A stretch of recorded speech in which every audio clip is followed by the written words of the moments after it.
নমস্কার বন্ধুরা, মালতীর হ্যাংলাসেলে তোমাদের সবাইকে স্বাগতম। আজকে দারুণ একটা রেসিপি নিয়ে এসেছি তোমাদের জন্য, দারুণ স্বাদের। আজকে আমরা তো পাকা আম দিয়ে অনেক ধরনের রেসিপি করেছি, আজকে আমি কাঁঠাল দিয়ে রেসিপি করব। আজকে কাঁঠাল দিয়ে আজকে আমি মালপোয়া তৈরি করব। আমার কিন্তু পাকা আমের মালপোয়া আছে, অনেক ধরনের মিষ্টি আছে।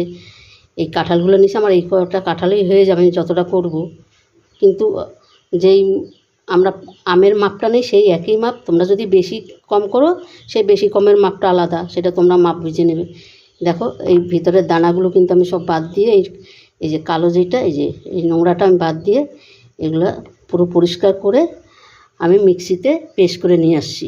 আর তোমরা এই ভিডিওটা দেখতে থাকো, অসাধারণ লাগবে। কিন্তু মাপ কিন্তু তোমাদের উপরে, যে যেরকম তৈরি করবে সেইভাবেই মাপ দেবে।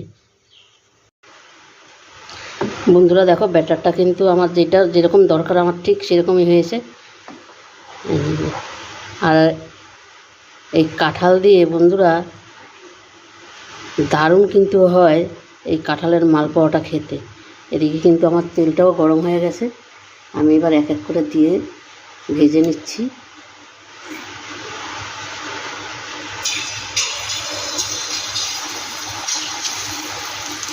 অসাধারণ এই কাঁঠালের এই মালপোয়া।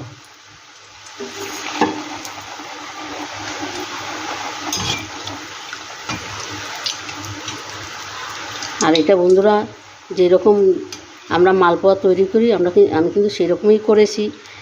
এখানে 300 গ্রাম ময়দা নিয়েছি, 200 গ্রাম সুজি, আর 250 মতন চিনি, আর হইল গিয়া তোমার ওই 1 বাটির মতন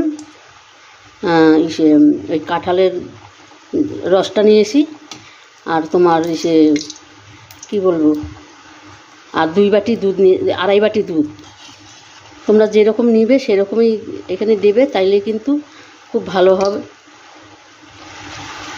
যতটা এখানে কিন্তু মাপ ঠিক নেই, তোমরা যেরকম বেশি কম করবে সেভাবেই মাপটা দিয়ে নেবে। কত সুন্দর ফুলেছে দেখো, কি দারুণ লাগছে দেখতে। একইভাবে আমি সম্পূর্ণ ভেজে নেব।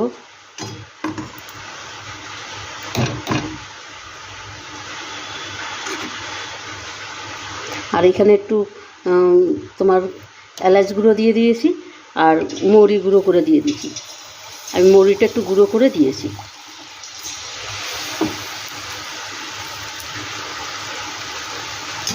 এটা কত সুন্দর ফুলছে।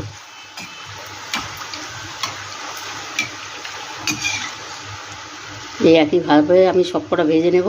বন্ধুরা পুরো ভিডিওটা দেখো, এটা খেতে